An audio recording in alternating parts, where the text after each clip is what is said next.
human rights here and there. The United States, the American people, they so-called themselves activists of human rights, but nothing is being done to the issues of apartheid. Is this some kind of racial discrimination? And I think regarding this human rights, so that's some kind of things that we can actually question. We might be an individual, but if we do this collectively, we can actually achieve at this one goal to actually diminish or demolish this apartheid issues that's going on in Palestine currently, right? Hence the idea of the Students for Palestine, UQ. I'd like to extend upon that earlier question. Somehow, the rest of the world, regardless of countries where I don't have to mention, somehow the rest of the world seems to perceive that because they gain a lot of economic benefits from their relations with Israel. For example, Turkey has got very strong weapons programs with Israel for their jet fighters, for their armored vehicles, and what have you. And currently, if I'm not mistaken, Israel has got some of the best engineers when it comes to actually design of jet fighters. Weapons, they're selling weapons throughout the world. They are perceived to have even nuclear weapons. And somehow that tips, not only those, but other factors, somehow tips the scales in their favor. Now, what can we do to act collectively to actually tell people that that kind of perception is wrong? It's just plain wrong. So perhaps I'll start with Hiba first. What's your idea of that? Well, I think what we can do is, like, for example, we're students. We're doing stalls, trying to spread awareness about what's happening in Palestine and Israel. But people can stop buying things that are being produced in Israel. There are so many things that we can do. What else? Perhaps, for example, since we are in the university, most of us are, what can we actually do, for example, to impress upon our supervisors that, look, whatever research I do, it cannot be used for the benefit of the state of Israel, for example. Because I knew some of my mates who actually did some research on battlesuit air conditioning systems back in University of Illinois. They actually stopped doing their particular work until they got their supervisors to agree that whatever they did will not be used to develop battlesuits for the Hail. That's basically it. That's one of the things that they did. So what can we do here for example, in the universities we are in? Well, I think it's kind of already been outlined, the kind of things that, an organisation like Students for Palestine would like to do here at the university in drawing attention to links with apartheid in Israel. But I think something that you sort of started to touch on just before that, you were talking about basically imperialism. About, the reason, this is not a religious conflict at all. Actually, this conflict is about imperialism. It's about the domination of the US and the rest of the West over the Middle Eastern region for, economic and political reasons. There's a lot that we can do here to show solidarity with our Palestinian brothers and sisters. For instance, like here at UQ, involved in other protest groups. But actually, I think the key to the liberation of the Palestinians will come from the very inspiring, mass popular revolutionary upheavals that we've seen, since 2011. We saw the, revolution in Tunisia, Egypt.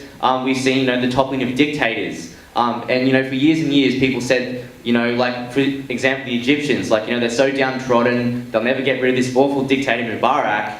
And then, in a number of days, actually they did just that, and that's a continuing revolutionary process where actually for once, the story in the Middle East for so long has been about, this awful oppression and violence and, inability of, Arab masses to do anything. Well, actually now they are asserting themselves. We're beginning to see democracy on the streets, people demanding basic civil rights, basic economic rights. So I think actually that is the key to the liberation of Palestine. But yes, we should definitely show all the solidarity that we can, not just with the Palestinians, also with the Egyptian revolution, all the revolutionary movements happening in the Middle East right now. I think it's really inspiring, and I think we should all definitely be supporting those movements.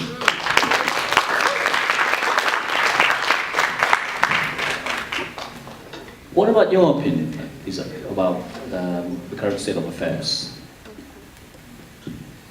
Right. Regarding this issue, some of you might think that as a student, it's hard for us to do anything about it. That's the mainstream way of thinking. I had that kind of way of thinking like a few years back. Before I'm actually being active in this awareness kind of thing, doing Islamic, conducting Islamic activities, and being an Islamic activist myself. I used to be in the state of mind that an individual, I can't do anything, and that is true. Not really, you can't do much as an individual. All you can do is, not buying McDonald's. Not buying all other Israel supporting products. I mean, that's the least you could do. That's the least you could do as an individual. And other things to do is that you have to some sort of create or instill an awareness in yourself that this is an issue that I have to take on. And gather together people with the same idea, like what Carl was talking about, the idea of Save for Palestine, UQ, and then in Malaysia we have a few other organizations like Aman Palestine, Aqsa Sharif, these are all organizations that are very committed into this issue, as collectively you can actually do something, because an individual, you're not capable of doing much. So what I can suggest to you is, as a student, just get involved, into this kind of groups, this kind of a group of people that are actually committed into this kind of work. I think that would actually do a little bit of push into this issue. The idea being moving on from individualism to collectivism to fight against imperialism, in a sense. What's that? What I missed? Oh, okay. Thank you. Just had it on the fly. Now let's take some questions from the audience, perhaps. Let's liven things up. So perhaps if anyone would like to ask the panelists anything on the scenario? Yes. Hi, I just want to ask a question. You guys mentioned about how we can do as students. Like at the end of the day, we will graduate and be out there, in the working world, as a workforce, in the position of power, position of influence. I mean, what can we do then when we're already out of university and then, You get my question? Yeah, I think we can still form clubs. Like in your spare time, we can have some clubs meetings and see what we can actually do and spread awareness. We can send emails or whatever, send things to the government, pressuring them, telling them how we feel as graduate or as humans that are against all these horrible things that's happening in Palestine. I think we still can have like meetings and stuff like that. Even if you weren't able to, you can still do a lot of things as an individual. Not much. You can't do much, but you can at least try. And that's all what the Palestinian people are asking for. They're not asking for a miracle from everyone else. They only want support. They only want people to understand how they live, how their situation is like. Well, I think we're well placed as students to be able, because we do have a lot of free time. We, come to university together every day, so that it's a really good opportunity in your life to, become active in, this kind of activism. But actually, a lot of the very successful protests that have happened around the country, for instance, in Melbourne, against the Max Brenner Chocolate Company, which actually gives money directly to the IDF, to particular brigades which are responsible for the massacres of Palestinian men, women and children. Those protests have drawn in people, not just students, but actually ordinary workers and other people. But I think that they do take a lead from students, because we are, quite energetic. we do have the time to do this kind of thing. So like, I think there's definitely, like, I know after I leave university in a year or so, I'm definitely going to still be active, you know, showing my solidarity for Palestine, fighting against the disgusting racism and apartheid of Israel. So I think there's a lot you can do. There are other groups outside of Students for Palestine which support Palestine, and I hope that everybody here will get involved. So yeah.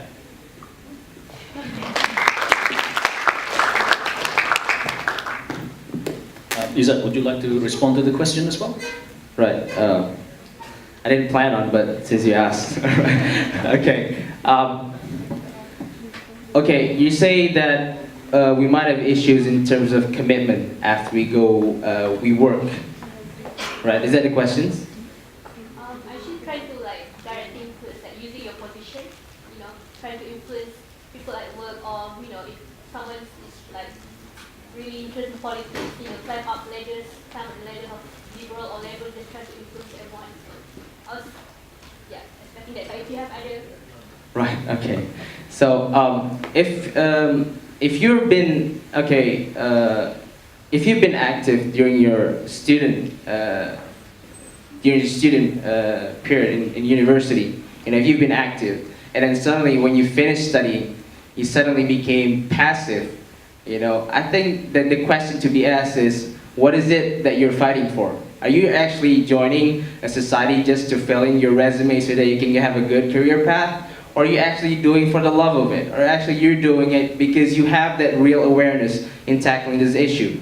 You know, if you're actually doing for the sake of you want to do it, or if you're doing for the sake of, yes, these guys must be saved from these racism, Israeli, this apartheid issues that being brought into this stolen land of Palestinians, you know, then you actually go on for it, no matter how hard it is. You know, it's a matter of what is it that you want when you actually involve yourself into this matter.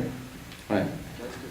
Yeah, sure, Tom. I just wanted to say another little thing. So I think you were sort of saying, like, can we, as you know, kind of try and influence from like higher positions of power to support Palestine? Well, like here in Australia, because Zionist ideology, like this racist ideology, is just so embedded systemically, I don't think that you actually can. For instance, the Labor Party, which is, you know, has just lost government to the Liberals, who are, you know, just as racist.